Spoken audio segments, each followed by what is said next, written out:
fungus, the Right. Pityrosporum or Malaysia organism. It's got something to do with the surface of the skin of the scalp where the lipids are not quite in balance, the organisms are not in balance, so the Malassezia or fungal organism that is a normal resident thrives more and can produce the inflammation then. Okay. Produces seborrheic dermatitis. I am going to try to whittle this down into stuff that we can really digest. So, to me, one of my biggest take homes when I hear her talk about this stuff is it is just impossible to self diagnose. Really and truly. So, here's the thing. Even, I love it. Even, I love it. You look so cool.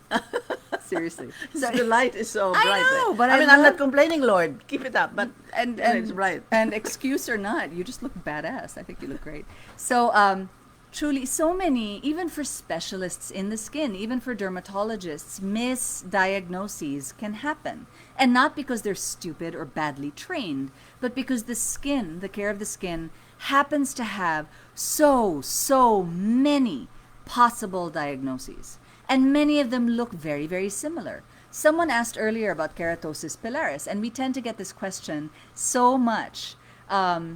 And the first thing that we say to them, to our customers who ask about it is, or her patients even who ask about it is, make sure the diagnosis is what it is, because it can be something else. Correct. And keratosis pilaris in particular is very dry, right? And if you think it's sweat acne, you might be treating it exactly the opposite the way you should be treating it. And keratosis pilaris needs a lot of moisturization. So the person who asked about that, please check. I don't think we have it yet on IGTV, but I know we have something on it on vmvinskin.com. Okay. I'm glad you took it up about a correct diagnosis and why, if you've got a scalp problem and it's been a while and you've been given a lot of treatments, you have to go to the dermatologist already. And the simple reason that anything can be the cause besides psoriasis, besides seborrheic dermatitis, Contact. psoriasis, contact, Right. photocontact dermatitis. There you go. Because nowadays there's so much exposure to chlorinated and all of these irritated contact dermatitis because of what's going on with COVID. Lots of people are using, I won't name any names, but very highly perfumed because it's strong in chemicals like the alcohol or the chlorine. And so they're in the air, not just applied on whatever, on the hands or the hands.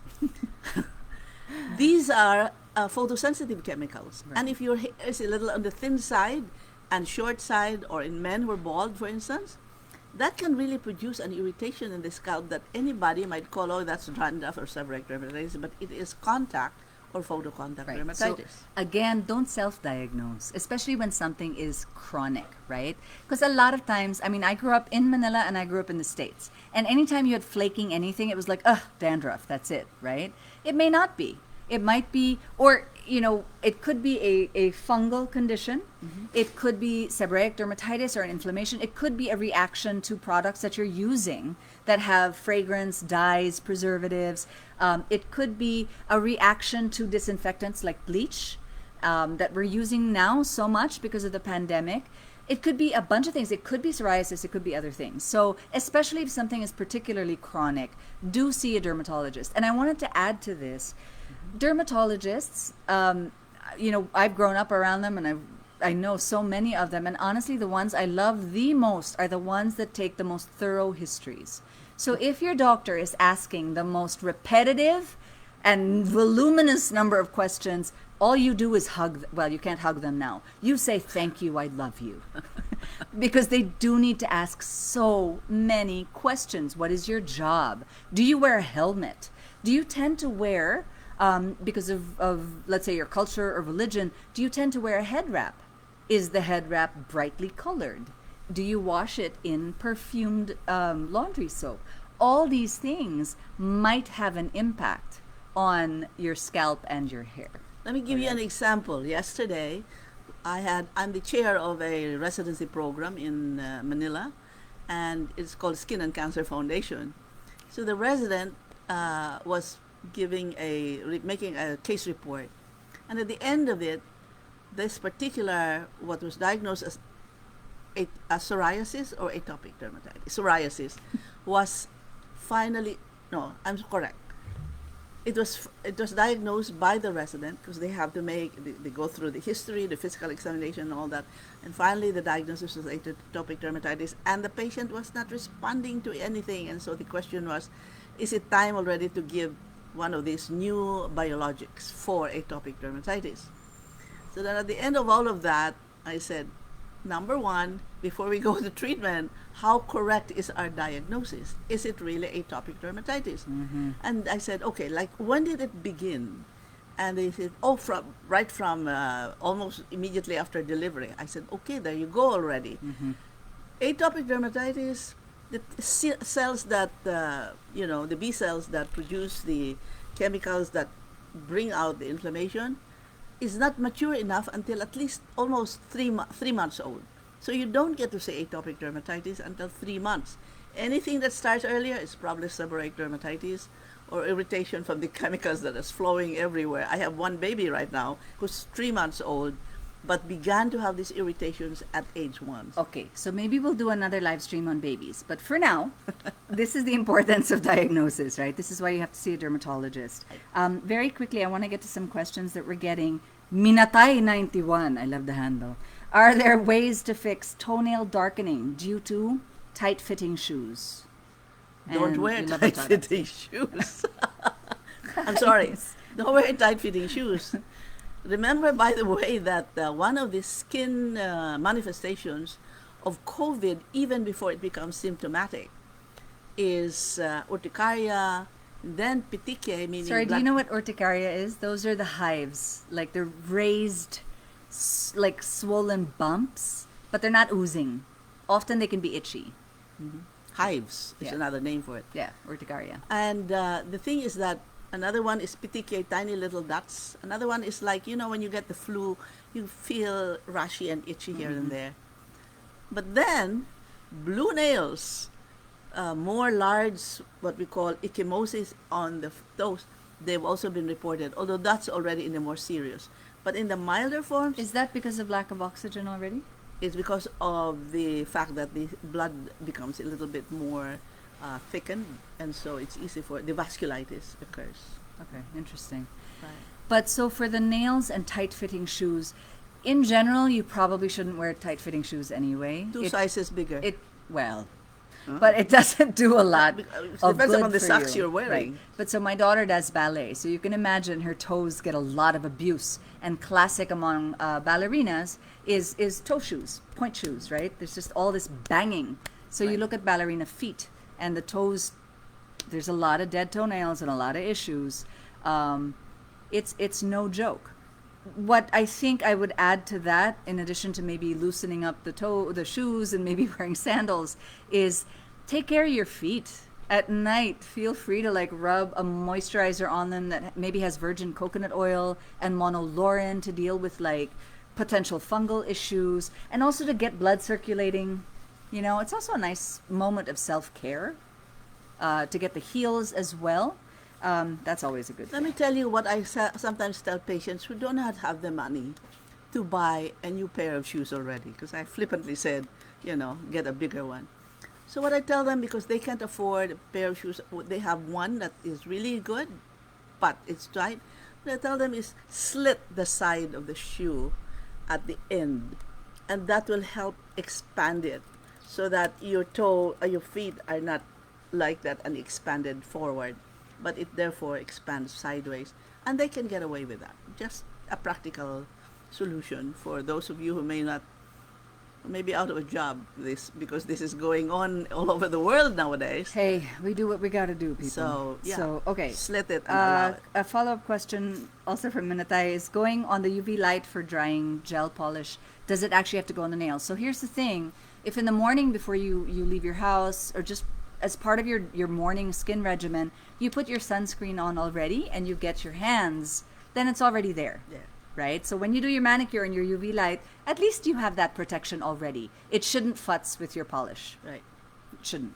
Remember, the fingers, the toes are one of, particularly in people with the color, Those are usually the areas where melanoma begins. Unlike people who are more white and really white skin, the melanomas will appear in other areas like the face, the chest, in the more exposed skin. But darker skinned people tend not to have melanoma as quickly, but when they do appear, they tend to occur first in the feet, the nail around That's the nail area, right. as well as on the hands. Oh, this is So important. this is very reason why I totally agree Yeah. about talking to you about. Please Yeah, the put on the sunscreen. sunscreen before you have that thing. Also, something just to emphasize, skin cancer does not pick race. So it tends to be far more prevalent in very light skin tones, very pale, say Scandinavian skin or whatever. But people of color, every skin tone can get skin cancer. And the thing about darker skin tones is we're not, because we don't tend to burn. I'm pale, I'm a pale Filipina, but I'm still brown, right? But the darker we get in tone, we don't tend to burn as quickly. So, and we don't also tend to do our annual skin cancer checkup, our annual mole mapping. So we tend to be more laissez-faire about the threat of skin cancer. But it can affect brown skin tones. Bob Marley died of melanoma. Even darker skins can, get melanoma. And she's right. Many times it'll start in the nail and you won't even notice it, right? So sunscreen is really important even for darker skin tones. And if you're concerned about aging, sort of fine lines and hyperpigmentations and whatnot, sunscreen is also a good idea. So asking quickly, I know I want to get to hair. May I add a little bit to that one? Sure. Especially nowadays, again with COVID, and more people are staying at home, indoors. They have to. They better. Sunscreen indoors, but we did a whole thing on that already. Okay. I just want to repeat it. Wear That- sunscreens indoors. Right. That the UV is not just the cause, but UVA that is also delivered by some of the lights, but also the visible light and even infrared. They can produce more oxidative processes that can affect the mitochondria and the cells, so that they also contribute to photo aging and photo cancer development also. So be careful. So wear it. Okay, I want to get to this because I know it's a big topic before she has to go, and that is hair loss. Okay. Let's talk about hair loss. Diagnose first properly. Right. So what are the different types of hair loss? What are the possible causes, and what are the possible treatments? Number one is excessive shedding, which may be due to some stressful situation. So that 2 to 3 months after that stress, like from a high fever due to... Or giving birth. Or there you go, giving birth.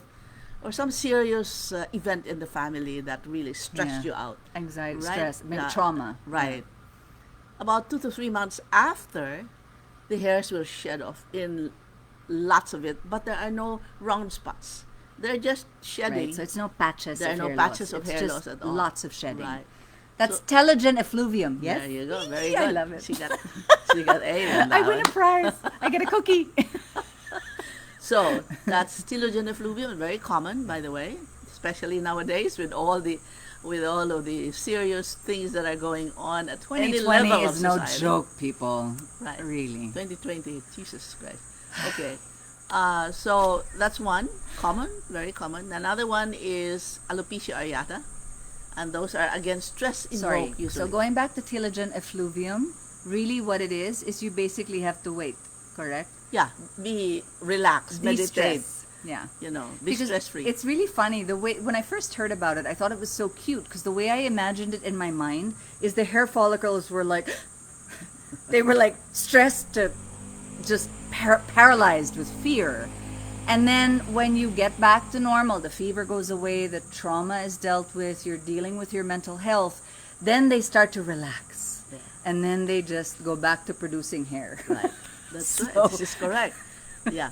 By the way, before when I was younger, acute telogen effluvium was more common. Now we have chronic telogen effluvium because of one stress after another. So make that correct diagnosis because it really doesn't need to be treated for the acute. You just say wait, be gentle on yourself and all. But for the chronic, help them out with a proper history to find out what are the stresses in that person's life Maybe it's a recurring infection of the urinary tract, as simple as that. That's right. Or some other That's chronic right. Epstein-Barr virus infection of the upper respiratory area. So that So has yeah, to be for diagnosed. telogen effluvium, you want to look at actually anything for skin, you want to look at other contributing factors that might be there: diabetes, Correct. thyroid, hormones, stress, mental stress, etc. Right. So then we're going to alopecia areata, These are the round spots. patches of Patches bald of spots. bald spots, and they vary. Some people, when they get it very early in life, they tend to be very resistant and may even go from just round spots on the scalp to totalis over, and then universalis all over the body. Again, this is to be properly diagnosed. It may be, because then it can be very often related to things like lupus and things that immunological diseases may be associated with it, even diabetes. There are certain skin conditions and systemic diseases where alopecia areata is common. So very often, this is a good thing to remind you of. The skin is the mirror. I know, I love Okay? this. Yeah. The skin is a front that very often shows what's going on in the body. Yeah. It's like a window. Right. So actually, it's been interesting because she's done diagnoses of endocrine. She's had suspicions because someone will come to see her for a skin condition like darkening here of the neck, something on the nails, patches, whatever. And her patients will come in and say, I'm here because of this skin problem. And she'll look and do a history and look and go, I want to do some blood tests to just rule out some things. And then she'll call in a specialist and it'll turn out to be there's an endocrine thing to deal with as well, or even HIV or something else, right? Oh, by the way, seborrheic dermatitis, when it becomes very severe, go have your HIV test. Right. Because And there is no shame, folks. I hope we're way past that already, okay? Just taking a quick question from Ms. Brooklyn. When is the NYC store going to open? We thought soon. We're watching the COVID cases very, very closely because obviously safety first. So if we can get the doors open within the month, we will. It'll be absolutely mask required, probably no facials and spa services yet, but we will absolutely let you know as quickly as possible. We had another question. So alopecia areata, we had telogen effluvium, and then what about androgenetic there you go, alopecia. endogenetic? This is what most men get, And some, quite a few women, 40% of women. and may this is the more have a thin- generalized baldness.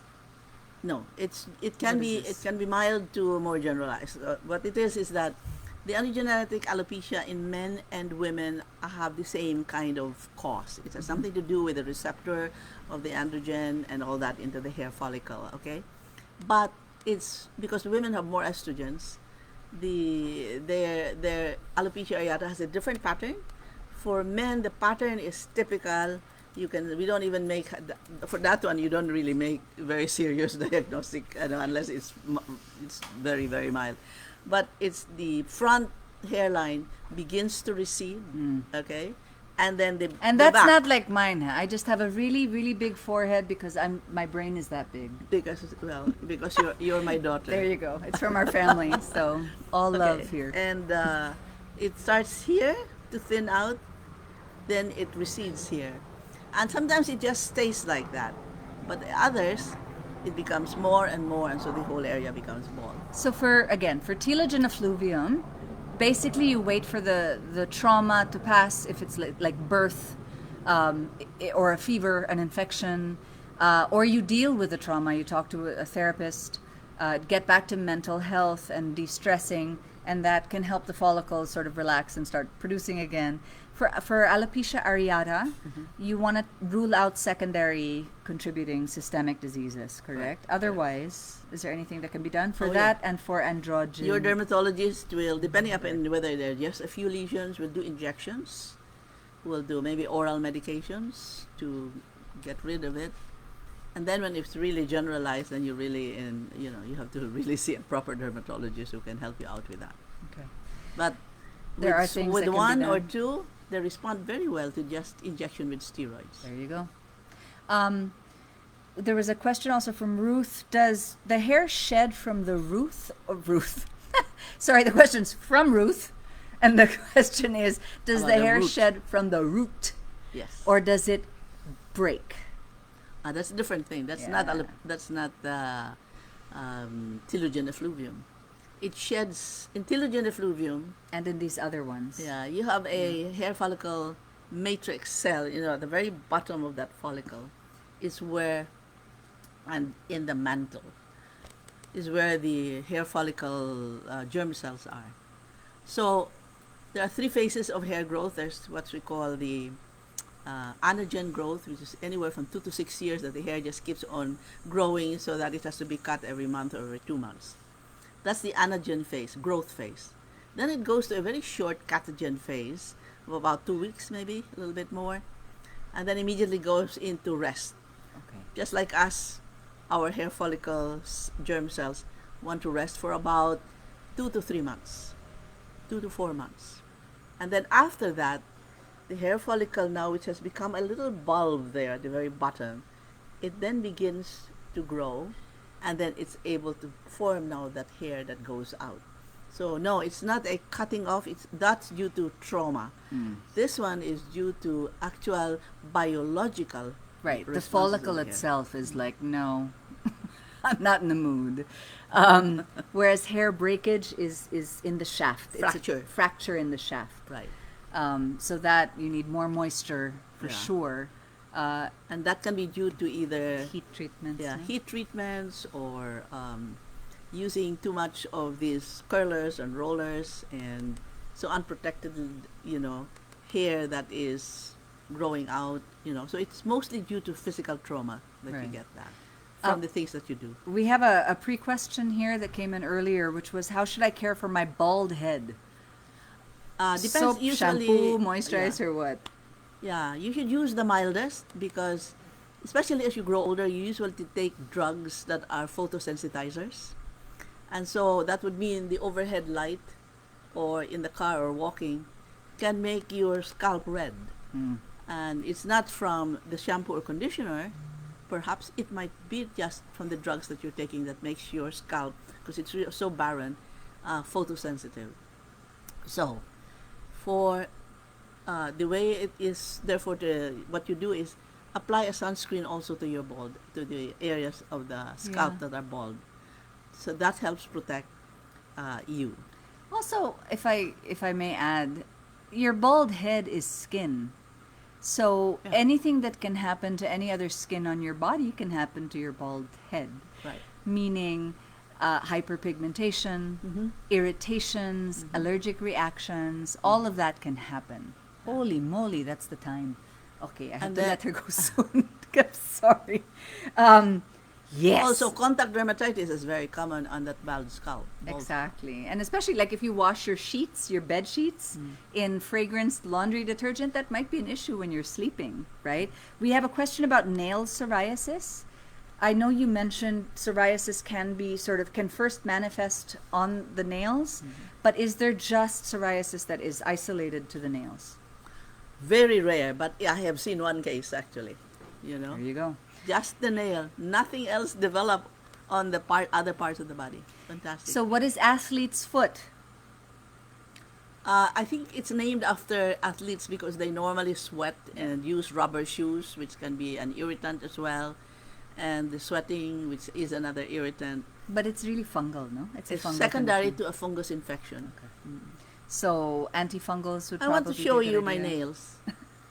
I don't know how much you can see of it. These are nails of an 81-year-old.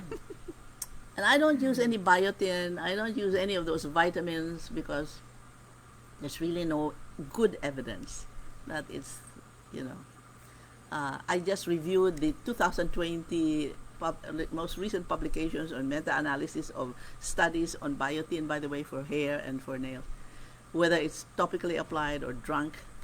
There are some studies which say, it helped. Well, maybe we can put the bottom line is that when you take those drugs, maybe it will help in people who really have systemic problems also.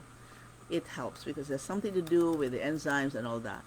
But if you have normal body, like I would like to say, even after the cancer treatments that I had last year, that I'm relatively normal. I eat a fairly healthy, anti-inflammatory diet, low carbs, minimal oils, and lots of very good oil if I oil, and very good proteins.